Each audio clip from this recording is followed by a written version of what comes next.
And I need all of you to stop what you're doing and listen. Come on, everybody. Here we go. It's 106 miles to Chicago. We got a full tank of gas, half a pack of cigarettes. It's dark, and we're wearing sunglasses. Hit it. Hello, boys! I'm back! Well, hello everyone, and welcome to another episode of the Film Box Podcast, the greatest movie podcast in the world. 3/4 of a century edition, Summer of Fun, episode 2. Guys, it's our 75th official. It's our official 70. What am I saying? It's our 75th official episode. I don't know what you're saying. You lost me too. I'm here with the usual crew. It's Connor and Sam. How's everyone doing? 75 episodes, and you still managed to screw up the intro. I still can't intro. Talking and sorry, I'm glad I'm not the only one. Well, look, I just kind of I take the Michael Scott approach where it's like I just start moving my mouth and then words will come out and who knows where they go, but eventually I'll get there. Who knows where the thought will take you? Yep. But that's part of the adventure. We got a great episode today. We're continuing our what I'm calling the Summer of Fun 2024. And we're watching we're talking about a movie that we watched this week, Wet Hot American Summer. So this month's theme, if you can't tell, is movies with the name Summer in it.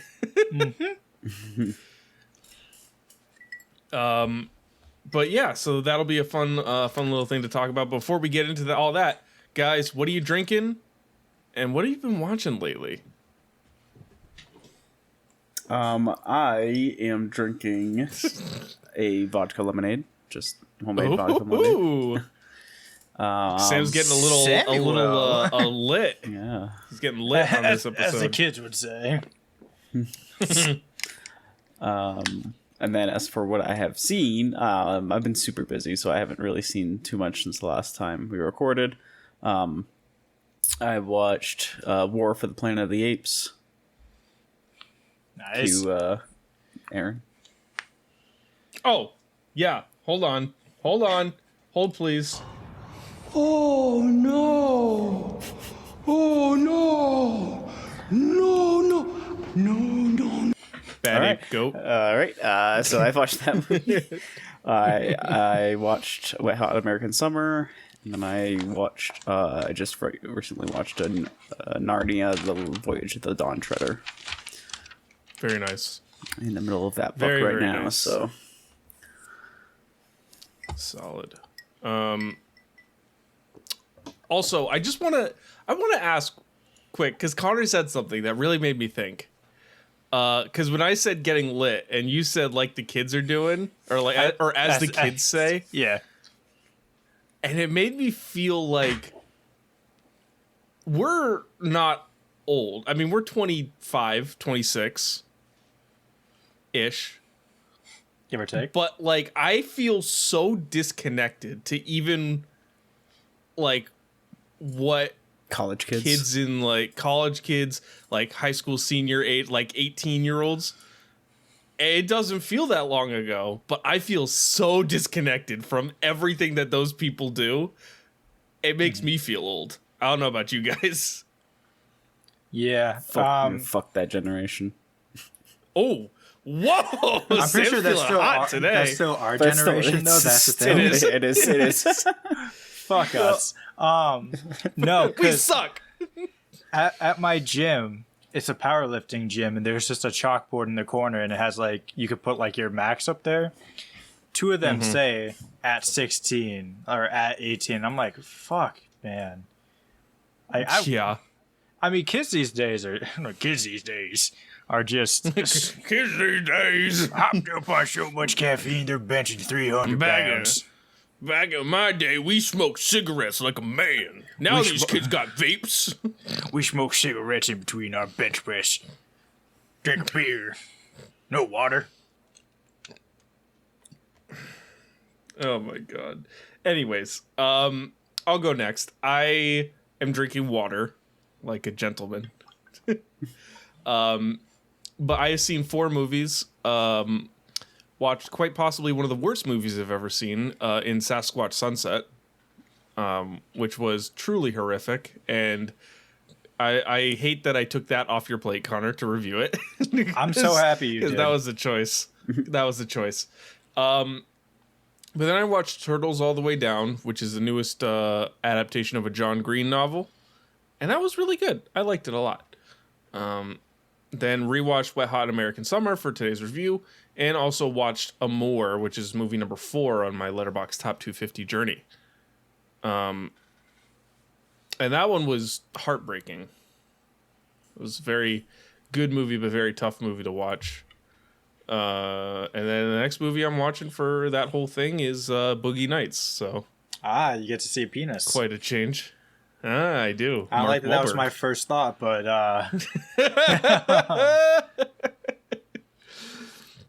Oh man. So that's what I've seen. all right, I'll wrap us out. I got nice Frannies that I definitely did not run to while Sam spoke. And I got a water to balance her out. And once again, I have seen a lot more movies. I've seen 14. Jesus. So I've been slacking on the watch list, the film appreciation.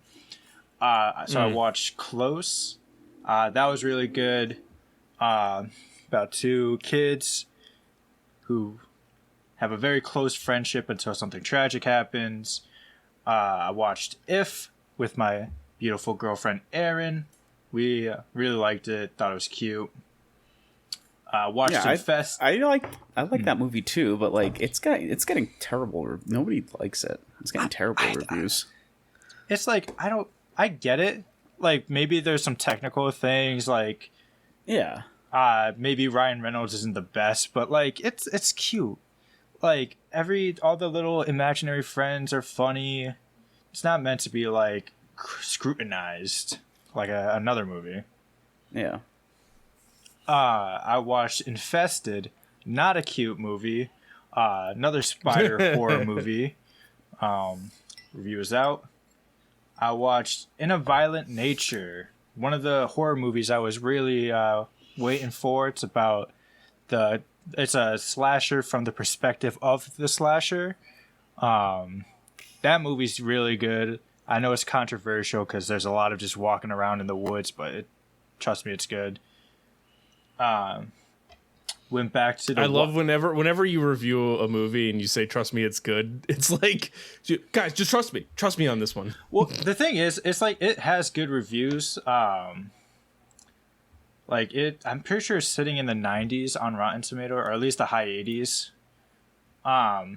It's super gory and super it's so gory. It's honestly kind of funny. Oh God. Like I'll spoil one kill. Towards the end, one of the guys tries to like distract him so a girl can get away. He just turns around and axes the dude right in the face, and it just cuts to the girl's reaction as a killer Johnny.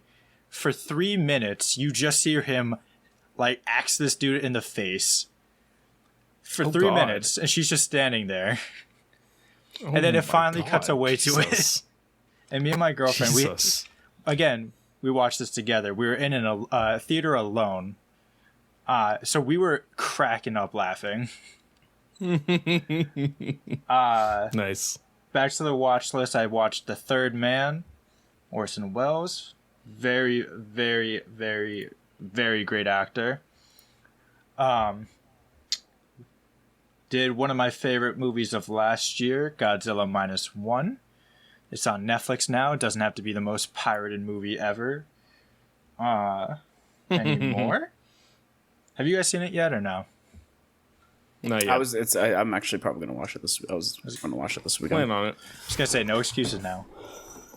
Yeah, the reason I didn't watch it is because it wasn't on anything. So Yeah, because they did not release it anywhere except like Prime in Japan. Yep. But that's such a phenomenal movie. I watched Evil Dead, the 2013 remake. Loved it. Before Midnight, finally finished it. What'd you think? I liked it. I think Before Sunrise is definitely my favorite. But the ending scenes were tough to watch. Yeah, the argument stuff. Yeah, that felt raw. But Yeah, that was. Yeah. It felt like it was properly built up to it, though. I watched Under Paris, a shark movie on Netflix. It's all right. What annoyed me is I saw multiple legitimate websites saying that this movie is on par with Jaws, and this is the best shark movie since Jaws. I think those people have only seen 2 shark movies in their life, that and Jaws. Because hey, you want to know how that whole thing went down? Because I can tell you exactly how it went down. They were in the boardroom and said, hey, that new Sharks movie coming out, right? Yeah. Anyone seen it? Yeah, what'd you think of it? All and right. then in walks the Under Paris guy's like, here's some money, here's some money, here's some money. know. I was gonna say, Oh, it was great. It was amazing. I say that's exactly what happened, but someone's just in the corner, like checking their bank account, like, all right, next Netflix money just hit. Yeah, best movie since Jaws. Honestly, better than Jaws. Netflix money just hit. It's all right. And then I went on a 4.5-star movie spree. I watched the Lego Batman movie, Furiosa, a Mad Max saga, Hitman.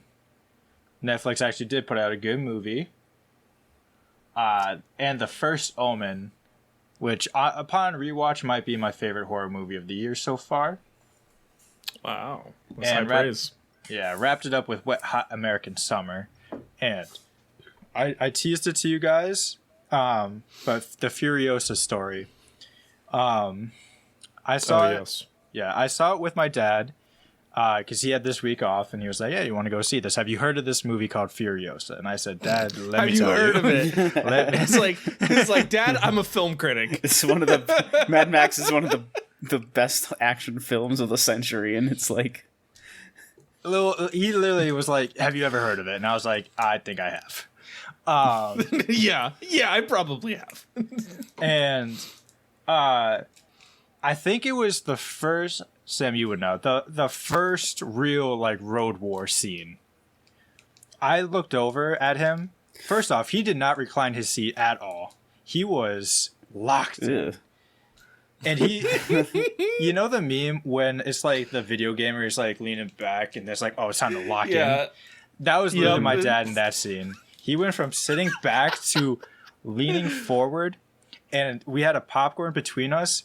He was gripping it so hard, it literally ripped in half. Luckily, we were done with the popcorn, but like I went to go put my I got a Coke, and I went to go put it in the trash, and it just fell out, and I was like, why is this in 2 pieces? And it was because he was just gripping it right on the seam. Oh my god, that's so funny. And then as we walked out, I was like, so did you like it? And he was like, whoa. Has he seen the first one, Fury Road? Yeah, he really likes Fury Road. But he was like, yeah, that girl can act. Who is she, Charlize? And I was like, nope, not quite. Who is she? Hey, testament to the fact that they made her look like Charlize, though. Yeah, but which is funny because he's seen The Queen's Gambit, and I was like, oh no, it was that girl. And he was like, oh, interesting. Nice. I also just want to say real quick, I've only seen 4 movies, but Em and I have been rewatching Stranger Things, so that's taking up a lot of my time. I've seen 2 full seasons, and we're 2 episodes into season 3 over the past week and a half. So we've been watching a lot of Stranger Things. When's season 4 comes out next year, right? Yeah, it does. Wait, I thought it was this summer. We just were like, no. Nah, it's next Oh year. no, you know what it is? They posted like clips of them filming. I'm not excited for that. Yeah. Well, what you can get excited for is I got a little game for you guys, and it's going to be a new thing that I want to try that I kind of just discovered. It's called Movie Pyramid. I don't know if you guys have seen this, but it's looks like from the fellows who make Movie Grid, they've started making this thing called Movie Pyramid. And so, I'm going to ask you guys for some things. Oh, jeez. Starting with Morgan Freeman movies released from 1990 to 2010. Shawshank. I can put in Shawshank. And so it is going to build a pyramid, and you want to get the percentage still counts. So you need 4 movies from Morgan Freeman released from 1990 to 2010. Gosh. When did Now You See Me come out? That was the 2010. that was pretty 2010s. sure. Morgan Freeman. When was 7? Was 7 90s or 80s? 7 was 90s. I'm Doesn't pretty matter. Sure. 7 was 90s, absolutely. Yeah. Let's do 7. Nope, that's Sev Forfin. Wait, so these have to Seven. these have to be released between 90s. And 1990 and 2010. Could do the And Dark has And Knight. have Morgan Freeman. Okay. Dark Knight. You can yeah. absolutely do The Dark Knight. Was he in Begins And, too or no? I don't know. I think 5.2%. I want to say he was. I don't know. I know he was in Bruce Almighty, right? He was. Those 2000s. Bruce Almighty. Yeah, let's do it. Bingo, 15.3. Now, 3 or more word titles with the director being Steven Spielberg. It's a great thing. That we is your just did a second draft. row. We I did was just do gonna a say. Spielberg draft. All right, what was my 3 or team? more word. Well, he did the Yeah, Lost what was World. my I was gonna say, Jurassic Park. what was my team? The Lost World, Jurassic Park. Oh, No, there it is. there it is. Okay, 5.5%. Not bad. Not bad, gentlemen. It's Tintin You can 2. Two more of those. you can do Saving Private Ryan. Saving Private Ryan. Now remember, you still are trying to go for percentages. So are you sure Saving Private Ryan is what you want to guess? The Adventures of you could Tintin? You could do yeah. Let's do Tintin. Tintin. The Adventures of Tintin, 2.8%. go. Very nice. And what do you think is going to be Encounters of the less? Third Kind? You think that's going to be Close Encounters. because we've still got like Ready Player One and Ooh, West that's Side not a bad Story. pull. West Side Story. West Side Story's not a bad pull either. The Color Purple. I think The Color Purple might be the lowest one of that bunch. You think so? I think so. Let's see. The Color Purple, 3.2%. Nice. All right, next. Helena Bonham Carter with director Tim Burton. These get progressively harder as you what's go that? along, by the way. Charlie and the Chocolate Factory, right? That's one. And Probably in the Chocolate Factory. did he do Alice in Wonderland? Yes. Oh yes, yeah. Yes, isn't she that's right. the Red Queen? Wait. Oh yeah. Alice in Wonderland. Oh, 21.9%. All right, and the last one, Harrison Ford and Lawrence Fishburne. You need one movie. Oh gosh. What if It they may did? only be one movie that they've been in together. Man. I feel like it's harder to try to figure out a Lawrence Fishburne movie. I don't think he was in Blade Runner. He wasn't in Blade Runner. He wasn't in any of the Indiana Jones or Star Wars. Was he in 2049 Blade Runner though? I don't think so. What about like Fugitive or one of those movies? Like Fugitive, Air Air Force One. I don't know. You have 3 guesses, and I believe Oh, we do? you Oh, free- you can get a wait, clue? Oh, yeah. I don't want a clue yet. Oh yeah, you can get a clue. Definitely wasn't. Fishburne wasn't in any of the Star Wars movies, right? No. No, you know what it is? Because I watched it for the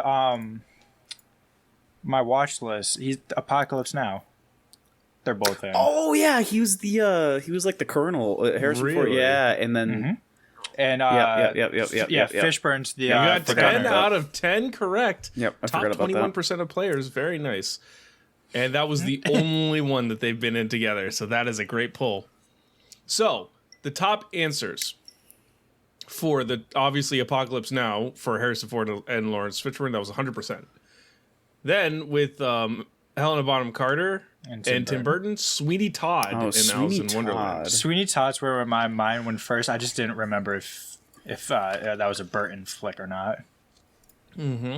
And then for Spielberg, 3 words or more, E.T., Close Encounters, and Raiders of the Lost Ark. So it's a good thing that you didn't go Close Encounters. And then for Morgan Freeman, you sniped 3 of the top answers: Shawshank, Bruce Almighty, Seven, and Evan Almighty. To be fair, we're still learning the game. There. We're the only ones. So a fun little thing here. You know, yeah, kind of a refreshing little game. It doesn't take too long, but it makes you think. It does. All right, let's get into our good old movie review. Yes. Do I have a thing for it? No, I don't. I don't have a thing for it. Let's just get into it. Do you want me to do so, quick rundown? No, I got it. You got it? Yeah. I'm going to go through the background stuff. So Wet Hot American Summer 2001 release is a satirical comedy film directed by David Wayne, written by David Wayne and Michael Showalter, and produced by Howard Bernstein, starring, and are you ready for this? Janine Garofalo, David Hyde Pierce, Molly Shannon, Paul Rudd, Christopher Maloney, Michael Showalter, Marguerite Moreau, Ken Marino, Michael Ian Black, Zach Orth, 80 Miles, Nina Hellman, Amy Poehler, Bradley Cooper, Marissa Marion, Kevin Sussman, Elizabeth Banks, Joe Lutrulio, Judah Freelander, H. John Benjamin, and Donna Mitchell. You got all that? That's pretty stacked cast. Yeah, they have a pretty big cast in this movie. David Wayne, known for obviously Wet Hot American Summer, also directed Role Models, Wanderlust, and They Came Together. All are Paul Rudd movies, so I guess these guys are pretty good friends. And Michael Showalter obviously starred in the movie as Coop, but also wrote The Baxter. That's about it. So this movie was released July 27th, 2001, with a runtime of 92 minutes and a budget of $1.8 million. It only made $295,000 at the box office. Now you have to calculate inflation. It's not that bad. Well, it's pretty not great. What is that? I'm gonna try to do some quick math on the fly. Hold on. I said I'm Inflation doing calculator. Oh. You're gonna do it? Oh no, you could do that. Well, I'll tell you. So in 2001 dollars, what is it? Listen, it's always good when you can make 16% of your budget back. Well,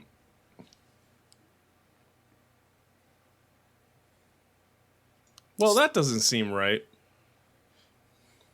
What doesn't?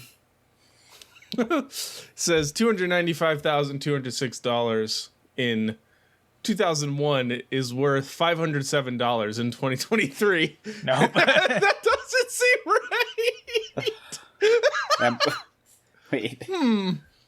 Wait, hold Wait. on. This completely. This is not related, but it made me think of something. Fuck, who's the actor I'm thinking? Travolta.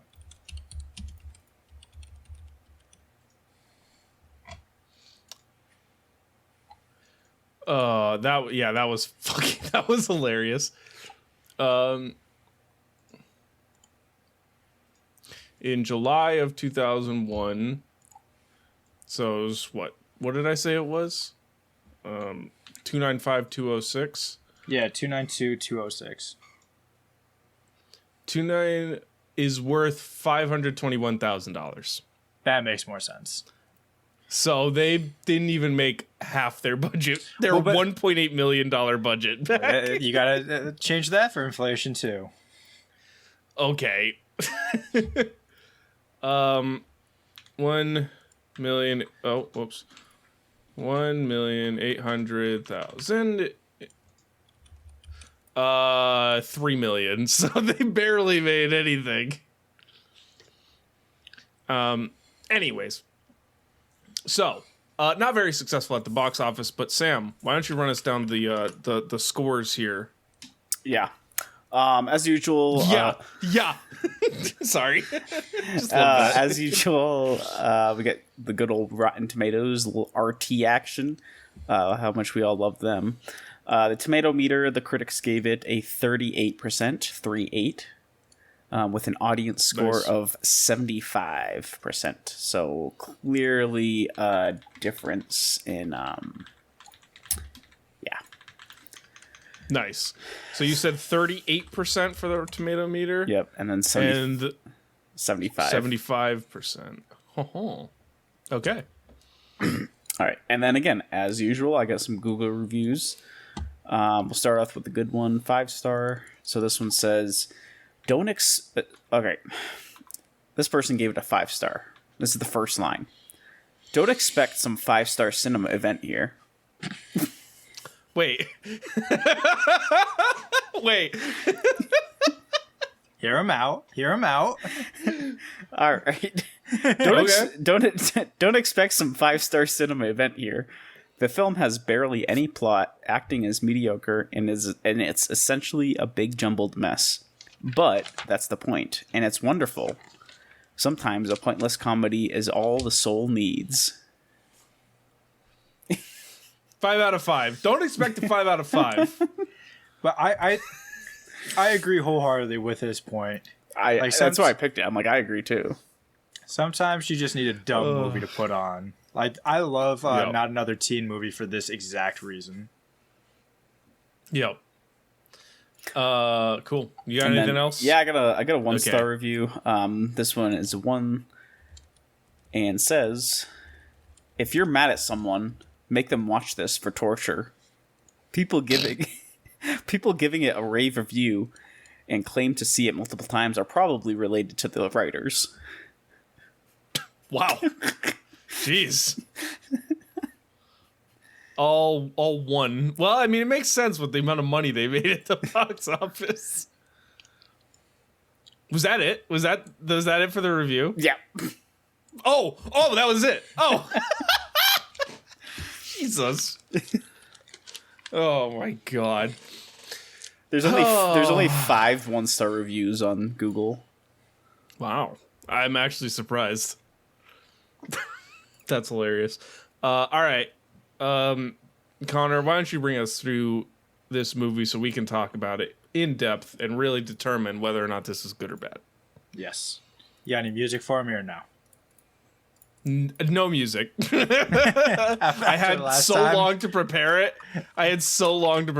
No music. I got nothing. Right. Finally, we're talking about a movie. Actually, you know what? Sorry. I got something for you. Hold on. Okay, thank you. There we go. That's perfect. Batman. Lead us in, Batman. Okay, so we're finally talking about a movie that does not have a non-linear structure. We can talk about it as it flows. Mm-hmm. So, it takes place on the last day of summer camp. We get a smorgasbord of characters to meet. So, we have Cooper and Katie. Cooper is very awkward. Katie's the hot girl. We have Victor, who says that he is a sexpert. Camp director Beth and her crush, an astrophysicist associate professor Henry. There's flirty girl Abby. There's chef Gene Cook.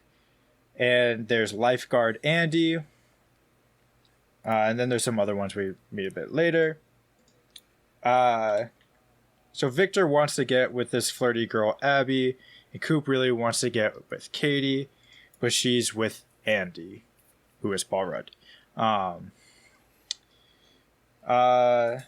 We meet Chef Gene Cook, who is a non-veteran with weird fetishes and kind of a loose trigger with when he drops them. Henry ends up taking the nerdy kids to do science projects all day. Ben and Susie are introduced. They are like the drama people.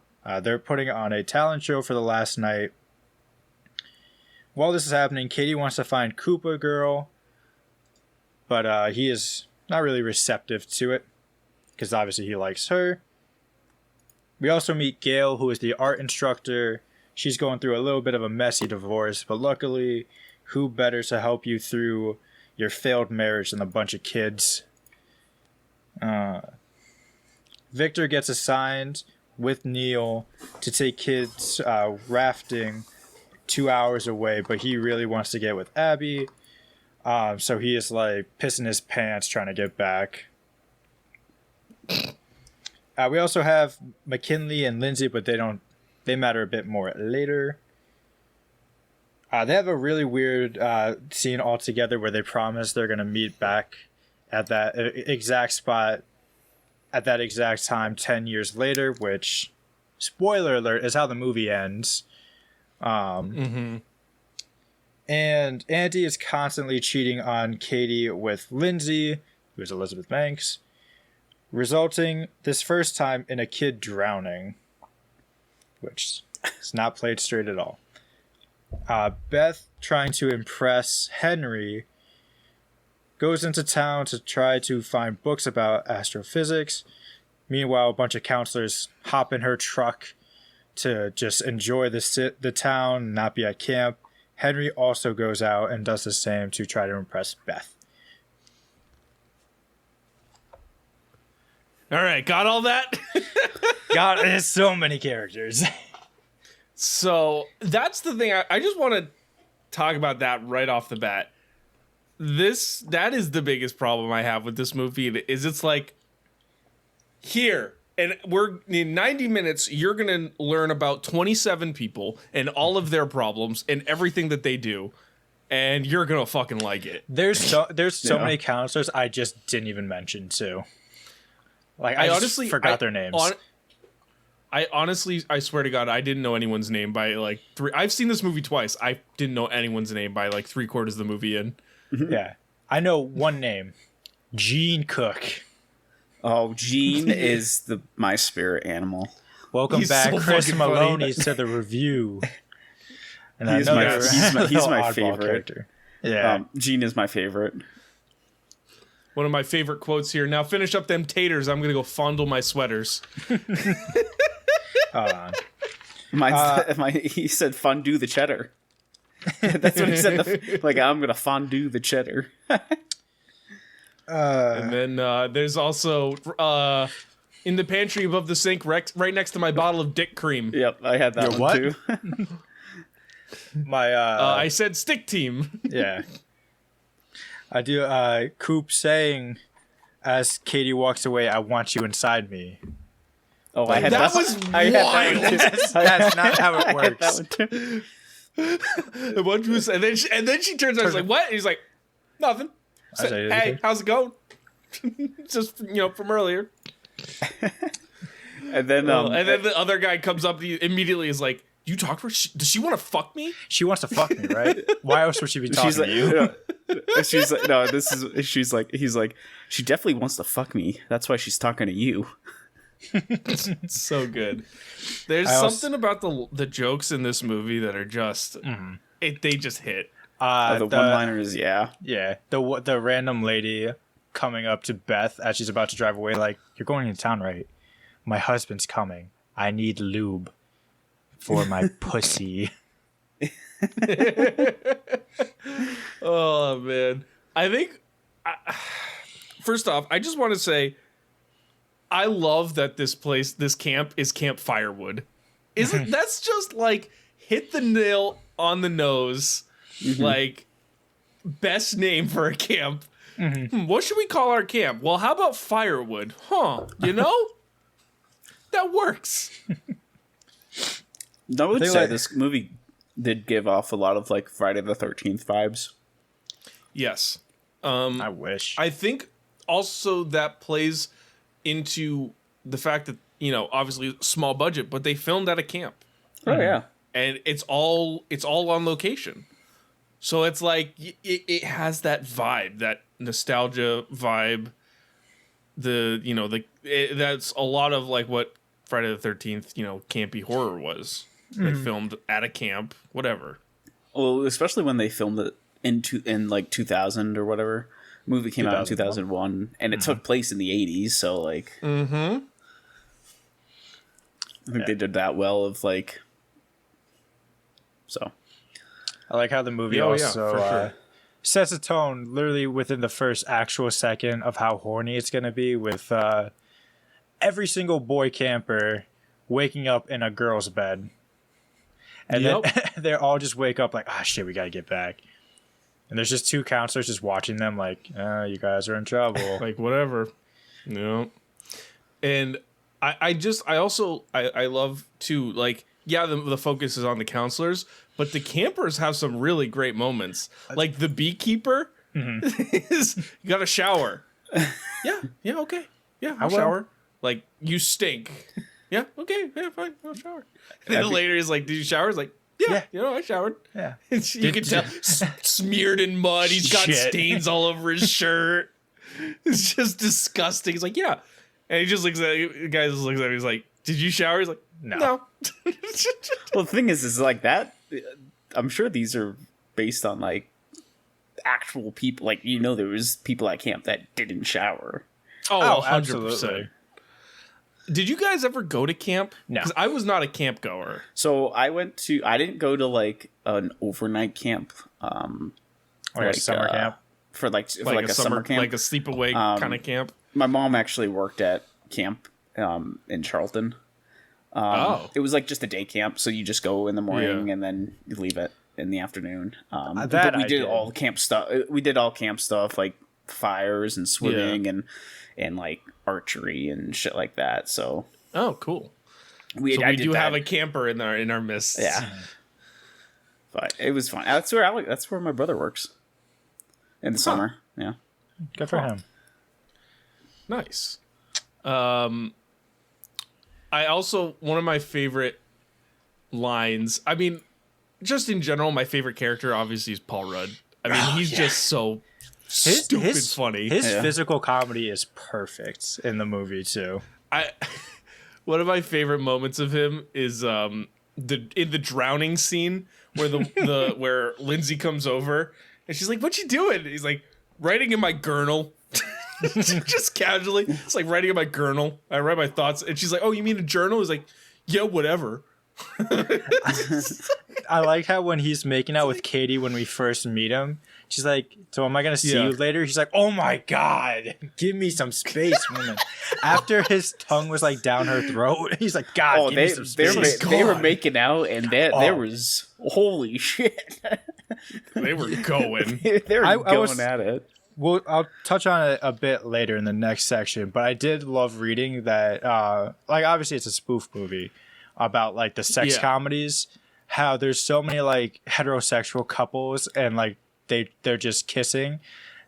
One gay couple, full raw dog in it. Oh, yeah. They go for it. Yeah.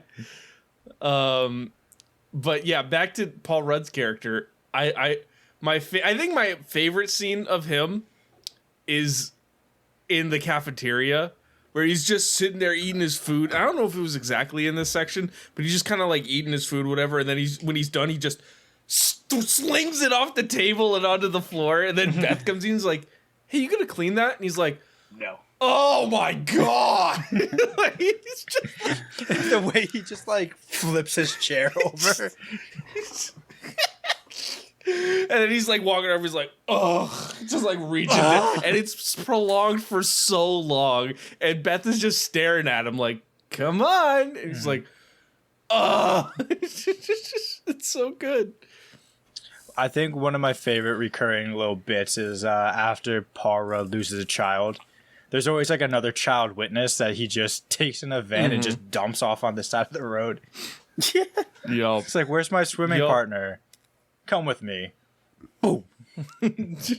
Just shoves him out of the van. And going into meeting characters, so we got Beth, and then she went up to the house where Henry, the so-called professor, was. Yeah. She's like, oh yeah. She puts out her hand to shake it. Yeah, I'm Beth. He hands her the shovel, the garden shovel. I didn't even notice that. Yeah. Oh my god. He just hands her the garden good. shovel.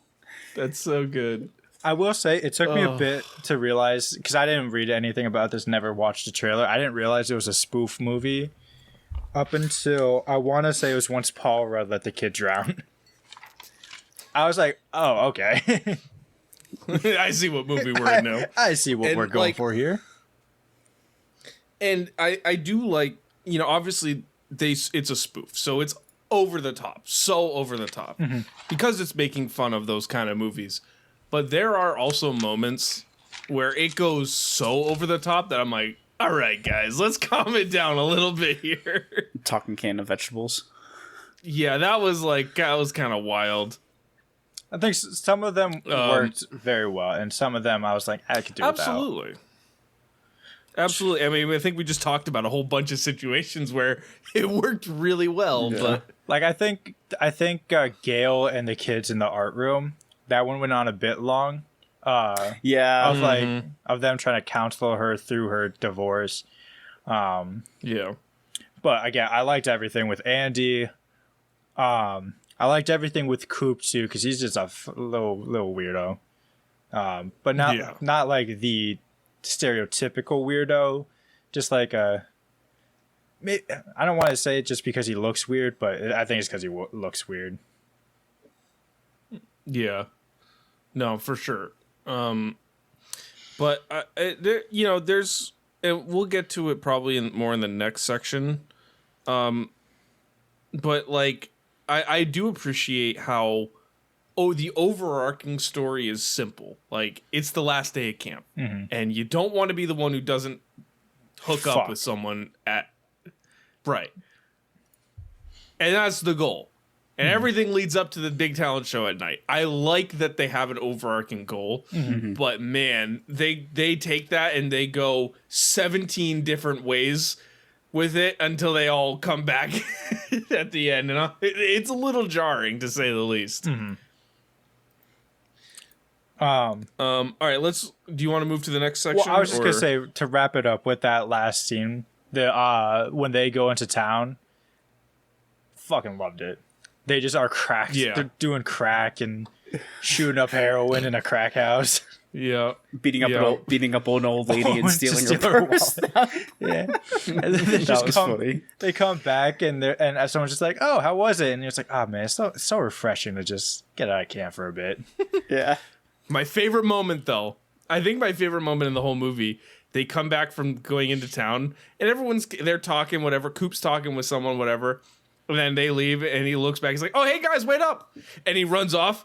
And and you see in the background, they're all standing face up against the wall. And so he just runs up and just puts his face up against the wall, and it holds there for a second before it cuts. It's just so stupid.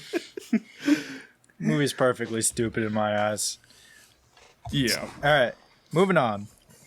So Victor tells Neil, who is Charles from Brooklyn Nine-Nine. So if I call him Charles by accident, that's who I'm talking about. Victor tells him that he's a virgin, and that Abby is like his only shot at it. So as soon as they get to the rafting site that they need to get to, he just hightails it back in the van. He crashes into from nothing, and Neil abandons the kids in the lake to go chase him down on a motorcycle. But Vic gets away. McKinley, I said he would be important later, So a couple counselors are watching the women kind of strip down, and he leaves immediately. And it cuts to him with Ben, the drama guy, played by Bradley Cooper. Bradley Cooper. Shows that they're gay together, and they're making out, and that was the sex scene I was talking about. Very passionate, happy pride. I like that it's over. Coop is prepping the kids for a softball game against a rival camp, but they're all like, it's a little trite. I don't think we need to go through this. So they just don't play softball. While this is happening, Ben and McKinley get married by Beth, or like a spiritual marriage.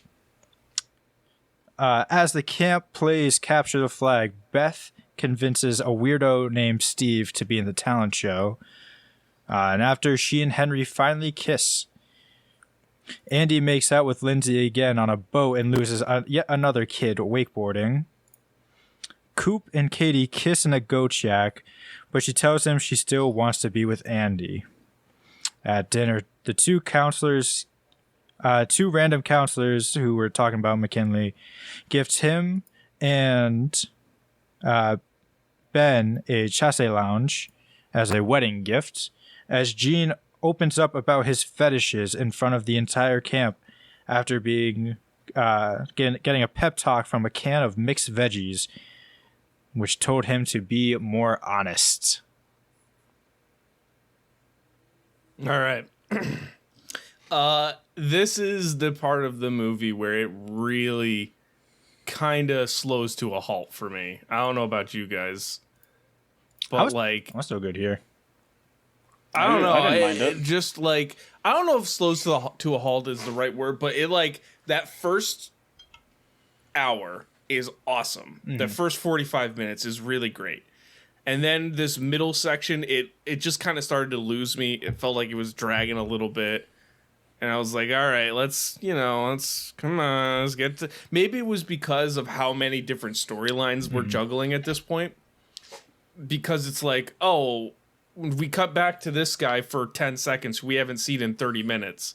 And then he's gone again. And then here's another scene with a guy we haven't seen in 15 minutes, and here's his whole deal. And then it's like, it's a bit much, but there are still some very, very good parts. I love the motorcycle chase. Oh my god, it is perfect. Yeah. Well, That was a good one. I love that Vic is just driving, and he just crashes for no reason. He turns into a tree as if that's where he's supposed to be. It's like, whoa! It just turns, and then he's like, the kid's like, you know what? I'm gonna get him back, if dead or alive. And the kids are all like, alive, please. Yeah, they're like, he's the only one who knows. You guys just stay here. My favorite part of that scene was when the hay bale was in the middle of the room. Yeah, the hay bale. I love too how like it would just keep cutting back and forth between both of their perspectives, and when it was on Neil, like Victor was like within grasp, but then it would cut to Vic, 100%. and he was like a mile down He'd the be road. so far behind. And then that hay scene where he's just like, they come up to the hay bale, and he's like, one small "What am I hay doing? bale. What am I doing?" It's just Victor jumps over it, and then Neil screeches to a halt. He's like, almost Akira slides into it. It's like, damn it.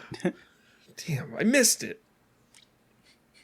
But like, other than, there's still some really funny moments, but yeah, it really starts to just kind of slow down here. Mm-hmm. Like, we need to get to a resolution quick. And I think what you were saying before is true of like, there are some parts of some storylines that make it slower. The stuff with the what's her face and her getting counseled by the kids. Yeah, Gail. That was like, all right, whatever. And there's some other sections where I was like, okay, whatever. Mm-hmm. That I could have done really without all the Science Kid stuff.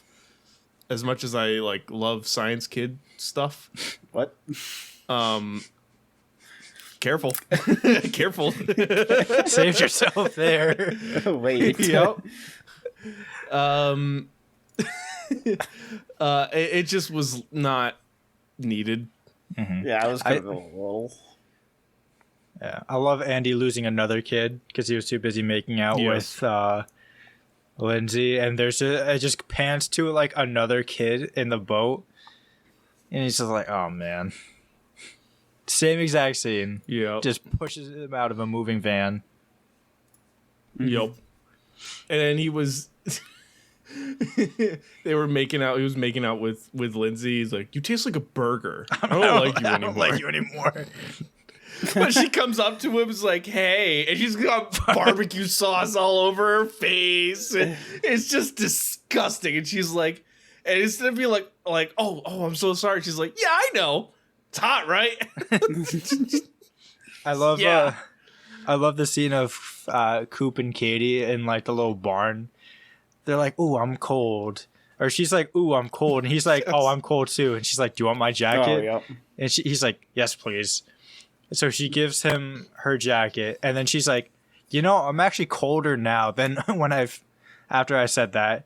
And he's like, "Do you want my flannel?" And she's like, "Yes." And then he gives it to her, Yeah. and then he's like, "That's my favorite shirt, so I'll need that back." She's I'll like, need "Right that now?" He's like, "Yeah, right now." Yeah. after he has already put on her jacket. Yeah. So they But the funniest part of all of that though is the whole like, "Oh, I'm cold," and he's like, "Yeah, me too. Yeah, Yeah. I agree." It does nothing, but it works because Coop is such a fucking idiot. He's such a doofus. He's such a doofus. But and I love too that when they kiss, it just pans out and there's just a goat right next to him. Yep. Oh man. That said though, there are actually some heartwarming moments too that I have written down. Can't recall what they are. But there are some actual heartwarming kind of scenes in here that I do remember that there are, some moments where it's like they cut away from the campiness of it all and the jokes and actually like have something to say. And then it's right back to the other stuff. Like Gene talking to the veggie can, Yeah. and it's telling him like, "Hey man, just be true to yourself." Yeah. I heard and you say- then Gene also talking to Coop. Yeah, it's like, "Hey man, I heard you say you want to fondle your sweaters. Own it. You want to hump the fridge? Own it." And he does give like that like very impassioned speech to all the kids and the counselors. They just wheel out the fridge for him. I like that. Stupid. So stupid. But like I think it's a testament to the writing of this movie is smart. Like the jokes are funny. Like I watched, in comparison to this movie, watching a movie that's poorly written, something like Sasquatch Sunset, which is incredibly poorly written and unfunny, even though, well, Sasquatch Sunset, there's no dialogue. Like, there's no actual lines. But, like, it's written in a sequence and, like, you can tell what's going on. But it's supposed to be funny, but every joke is a poop joke or a fart joke or a shit joke or a vomit joke or a pee joke, piss. Like, it's disgusting. And here, everything that we've named has just been perfect one-liners, and hardly any of them about any of that stuff. It's all stuff like, "You taste like a burger. I don't like you anymore." Which is it's just so stupid, but that's funny. I appreciate that a lot. It doesn't go overboard on, even though it's a movie about like hooking up and, it's a spoof on sex comedies, but it's not all about that. And the humor isn't derived from that. Yeah, I agree. Yep. All right, long-winded conversation. Let's go back to talking about the jokes. One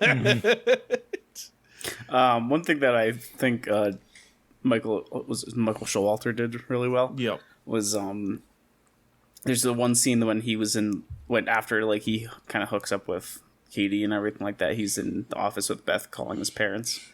Yes. And then Beth's like, "Yeah, so just take it some time. Don't jump the gun." And the way he says, Don't jump the gun, Beth. It was just perfect. It was just the way he So good. the way he delivered it was just great. Well, I like too when he's like on the phone with his parents. He's like, oh, like I love her. She's so perfect. You know, I'm not sure. It's implying like if she's Jewish or not. She's like, oh, actually, I'm not sure. Her nose is a little big. Yeah. That's good too. The deadpan after like gushing about her. Just like, I think she's good, right? I don't know. Mm-hmm. I think that this part too is when like after she tells him like, oh, I just want to be with Andy. He's like, I don't care that you're perfect. I don't care that you're bilingual. I love you. She's like, all right.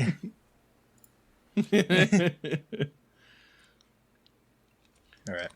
All right. You want to wrap up the section? Wrap up the film? Yeah, wrap up the movie. So we're in the nighttime. Henry tells Beth that he sees part of like a satellite falling towards the camp. But luckily him and his group have a device that can stop it.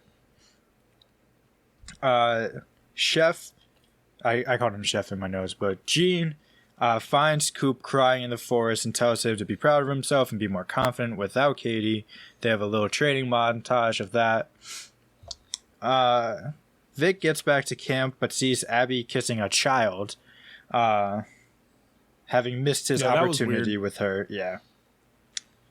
Neil and Beth find him afterwards since he's the only one who can save the kids that they abandoned in the river. And we're at the talent show now, so as it's going on, all the kids are giving their performances, highlighted by the weirdo Steve kid. Just being an airbender, creating massive winds just with his mind. Henry and his crew are able to push the debris away from the building so it can land safely. Coop appears looking cooler, telling Katie that he's leaving. He doesn't really need her, but she chases after him and they kiss. We finally get the resolution of Gail. Her ex-husband comes back and she rejects him. And the next day, everyone kind of goes their own separate ways. Gail apparently is marrying that kid that helped her. Didn't need that. Yeah. Beth and Henry are pregnant, even though it appears they had sex trouble. Katie tells Coop that even though that he's really nice and she does like him, she's gonna stay with Andy because he's hotter, and she's 16 and she can make this mistake. So the movie ends with Coop just kind of walking away, but the film actually ends with 10 years later. They all stuck to their word and they meet back up, and I think his name was JJ, showed up 30 minutes late. It's an inside joke with the movie. You should watch it. That's how the movie ends. Yep. I appreciate actually, like, with all of the storylines that they got going, they gave a resolution to everything. Oh yeah, and it was well done too. I think they did it well. It was like these kind of quick things, but I think it was fine. I mean, for this type of movie, for a spoof, they could have easily just left out some of the resolutions and just gone with something else completely. Yeah, and it would have been like, oh, it's a spoof. But they actually took the time to be like, no, we've done all of this. We're actually gonna come to, a resolution with almost all of it. Yeah, like they even bathed Stinky. Yeah. Which I kind of forgot about him. Just because the beekeeper. Yeah. I was just so the Vic storyline was probably one of my favorites just because it was so goofy. Like when I guess Vic calls like the camp just cause, and it cuts to like Beth and Neil like running trying to find him. They go to like the infirmary. Yeah. And they're like, oh, the phone's in the back. And it just cuts to them like ripping all the shelves off the wall. Tearing down. Yeah.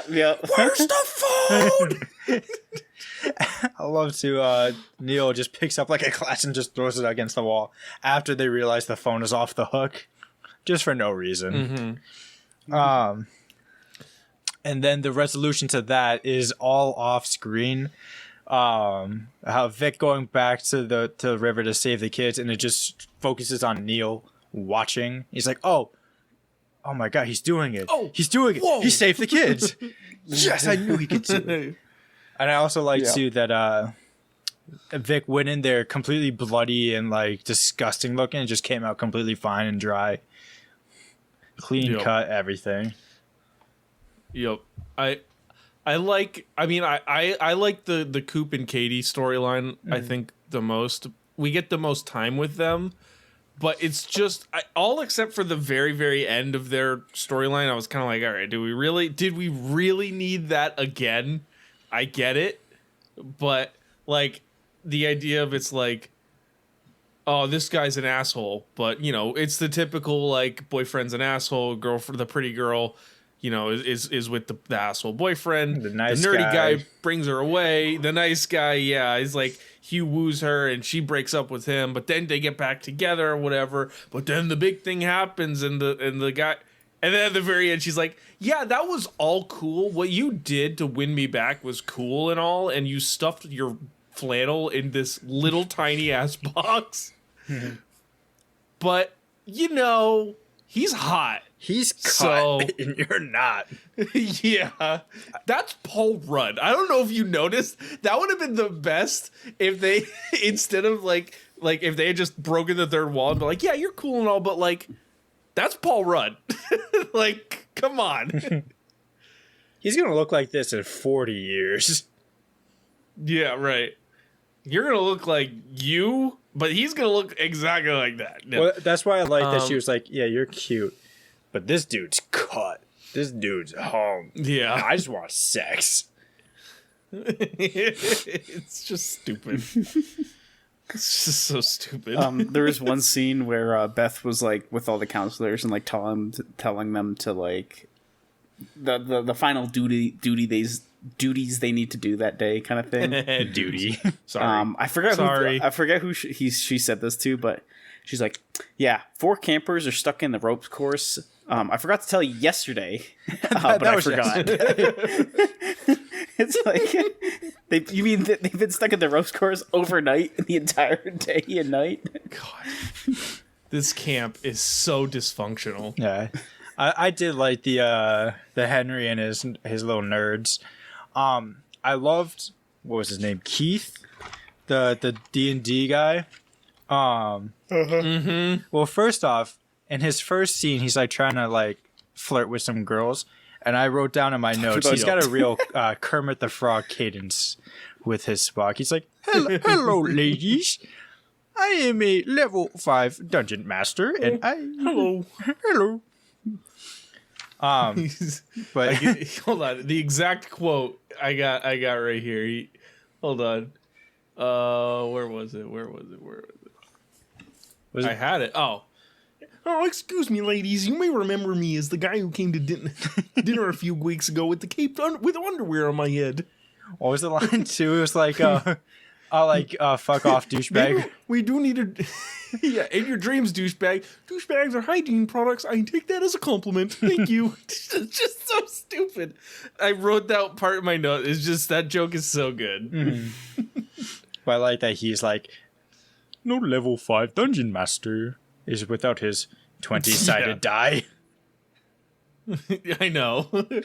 It's just full D&D. I love it. You know what my favorite joke is? It's when Henry and Beth, it's like that first scene when they're talking, he's like, meet me at the picnic table in 10 seconds and I'll explain everything to you. Yes. And it's just, yes. He like runs away and Beth is just standing there. And then she takes 2 steps and he's in like a lab coat. He's like, thank you for meeting me here. Yeah, with all the kids. Yeah, he's like, with all the kids there. Thank you for meeting me here. It's like, remember, I thank you for meeting here when I told you to meet me here 10 seconds ago at this very spot. Oh my god. A lot of. All right, are we ready to do our? Well, I was just gonna say. Do you have any more notes? I could do without all like the relationships with the little kids. Beth kissing. Yeah, that was Moose. weird. I wasn't. Yeah, that was wasn't, weird. Wasn't about that. And then the Gail marrying the kid. I think that was the. I get it's a spoof. A little too far for me. Yeah, no, not needed. That was the one part of the movie where I was like, really, this is not necessary. I did like the talent show too. How there's one talented group that went on, singing Day by Day, and everyone's like, "Get the fuck off the stage!" And then Moose just comes back. He just lights a fart on fire, and everyone's like, "Yeah!" And then Steve comes out on and he just raises. I just like to picture, because it was a storm, like how that actually went down was just he just went out there and just went like this, and then everyone just freaked out. It was like, yeah. So stupid. All right. Anything else? You ready for our ratings? Yeah. All right. All right. So let's talk about the acting. Who wants to go with their score first? I'll go, I guess. All right. I really Thank you, like. Yeah.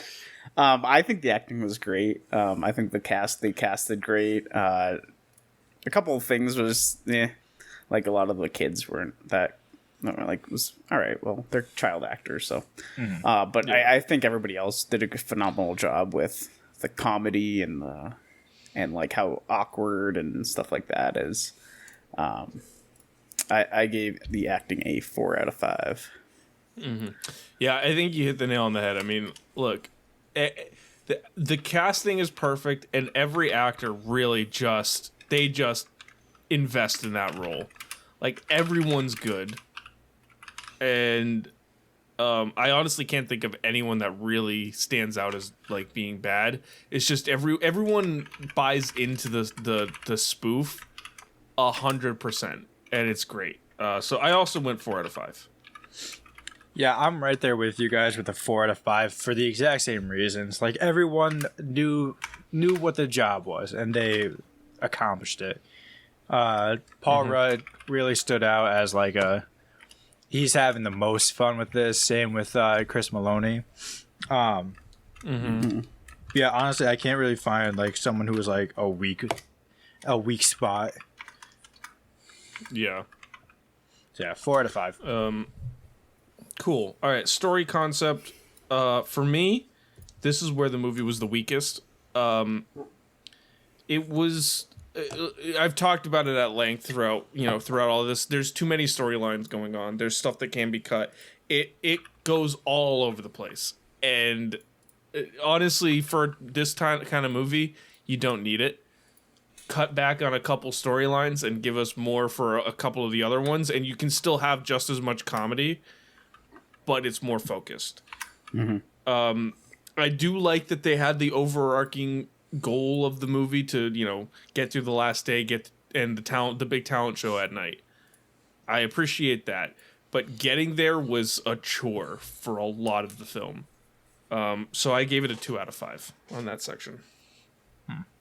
I was higher on it because I think there's like B storylines. I would say like Gail is a B storyline, McKinley and Ben are a B storyline, but I thought like the A ones, Coop and Katie and Victor, loved it. I was so, and all like the Andy and Lindsay bits too.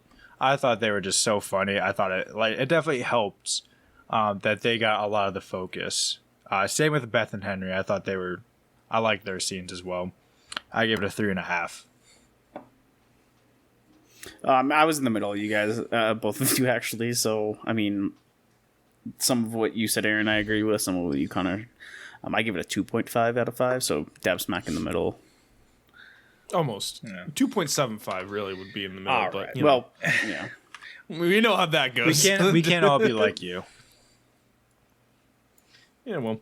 All right. Visuals. Connor, why don't you kick us off here?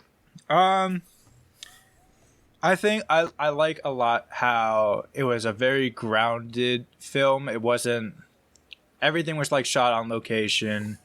they didn't do like a bunch of like crazy editing things like other movies have, so it was definitely toned down a bit. But I ended up giving it a 3.5 just because I liked that it was just simply shot, simply made. Yeah, Yeah. I like that. Sam, go ahead. Yeah, like you said, I do enjoy the camp and the setting and everything like that. Nothing really stood too much out for me, but it wasn't that like it wasn't bad. Like it wasn't like terrible. I think a couple scenes, such as like the motorcycle chase scene, like brings it up a little bit. So for me, it was a little bit above the average. So I gave it a 3 out of 5. Yeah, I'm right there with you, Sam. So it's grounded. They don't do anything super special. They really don't. But it's grounded in that it's shot entirely at this camp. Really, they do the location shooting like we've all mentioned. And as I've said before, I'm a sucker for like this era of filmmaking that like 1995 to 2005, give and take a couple years. The use of like on location shooting and just practicality is just, it works so well for me. And yeah, there's some things that bring it up just a little bit. You know, they do some special stuff. The montages like you said, too. You know, good. Right. So they don't, but they don't try too hard, and they don't do anything that's like crazy, blows me away. But it feels grounded. It feels real, and like it reminds me of like a place I would go if I were to go to summer camp. So, I gave it a 3. And now we got the writing. So, yeah, I can just start. The writing, I thought was excellent. The jokes hit. Oh yeah. Sure, there was some dialogue that wasn't really great. Sure, that's going to happen in a movie like this. They're going to take a lot of swings, and there are going to be some misses. But a lot of the swings hit. And there were some really good lines of dialogue, really good jokes. You know, and like I said before, not focused on anything raunchy, not overly focused on sex being a spoof of a sex comedy. It was smart, and it worked. So I gave it a 4 out of 5. Yeah, I agree with that. I mean, I think a lot of the one-liners literally just brings my score up for this. Yeah. But again, also like a couple, like we talked about, a couple of the scenes that actually were like hard hitting and stuff like that. I think that was well done. So I also gave it a 4 out of 5. And once again, I'm right there with you. Because everything you guys said, and also just how each character is written, I felt like they nailed it. Because they are kind of all like a little one-dimensional, but it's like perfectly executed. Like having Paul Rudd just be like this dumbass like sex fiend, is perfect for moments like in the dining hall when he's just like messing everything up, or all of his little one-liners. Yep. Yeah, 4 out of 5. Cool. And so our final score, overall enjoyment, this is going to be our overall score for the film. For me, look, it's fun. It's a funny movie. It's easy to watch for the most part. It gets a little slow for me in like that back, like between the middle third and the final third, like in that section of time. But it's still fun. It's still really funny. I've seen it twice this year. I've enjoyed it both times. So that's going to bring it above average for me. My score, when you tally up everything, my score is a 3.25. And I know that's your absolute favorite. That it's not a round. It's kind of a rounded decimal. But, you know, when you add up all my scores, I think a 3.25 feels really fair. Go ahead, Connor. I just hate the way that looks in our spreadsheet. This is also not the first 3.25 I've given a movie, which is crazy. A little sex comedy, if you will. 40-year-old virgin for you. Yep. So for me, it's dumb fun. Like, this is a movie I feel like you could literally put it on at any point and like come to it and just be like, okay, I can enjoy this. Because it's not like you don't need to get fully invested in any character. I gave it a 3.5. Just because I think it is a lot of fun, and I think I would still put Not Another Teen Movie above it in my personal ranking of these spoofs, but it's up there. Yeah, I mean, I love these kind of movies. The spoofs, funny, comedy, whatever, raunchiness. As you guys know, Spaceballs is one of my favorite movies. I'm a huge like Mel Brooks fan, so I really enjoy this one. So again, obviously it's not the best movie out there, but I think that does bring it up a little bit. So I'm gonna give it a 3.5. All right. And that, when you take a look at all of our scores, whoops, hold please. That puts us at, this is movie number 11 on all the movies that we've ranked, right above Harold and Kumar Go to White Castle, and right below the Santa Claus. It sits right there at an average score of a 3.42. Right below the Santa Claus. Right below 3.44 for the Santa Claus. So it's right there. You know how this could Because be did you avoided? Yeah, because You not get giving the Santa, 3.82. the Santa Claus a 3.82. Like, I don't know why I did that. Why did I do that? because you know what? It pisses me off that you do it, but I at least understand why you are giving this movie like a 3.25. A 3.82, Yes. I think you're just doing too much. That's just You stupid. gotta round that that. was stupid. Yes. No, look. I figure, the way to give us some differentiality between our scores and to really kind of rank them is if I rate them on a normal scale and then find my average. Or find my overall average. Whatever. And then that'll help. But a 3.82, I have no explanation for. With that said, it barely missed out on the top 10, but that's okay. With that said, that's going to do it for this episode of the Film Box podcast. If you like what you listen to, leave a rating, subscribe, follow us on your favorite podcast platform, share it with your friends, do all that fun stuff. It really helps us out. This is our summer of fun, as I'm calling it. And, look, we've been doing this for 75 episodes officially, almost 2 years worth, and it's been a lot of fun. So we want to keep it going, and we want to make the best content for anyone who listens. So, thank you for listening. You can follow us on Twitter at FilmboxPod. I don't know about you guys. I've been kind of trying to post a little bit more on my Twitter, so you can follow me there at Aaron Souza, or on my TikTok at Aaron Souza, for the Letterboxd Top 250 series that I'm doing. But you can also follow us all on Letterboxd. Those will be linked in the show notes. You can keep up to date on what we're watching when we're watching them. And you can go to our website, pressplaymag.com, to see new movie reviews and all that other kind of stuff that we like to write about. When we're not podcasting, we do a lot of writing, so it's good stuff. And before we go, Connor, we got some movies. Yep. What are you going to be watching? Let's find out. 1 through 5. I'm going to be better about knocking all these off by the next episode. All right. I'm going to go with number 1. Nice. Samuel? 2. 1 and 2.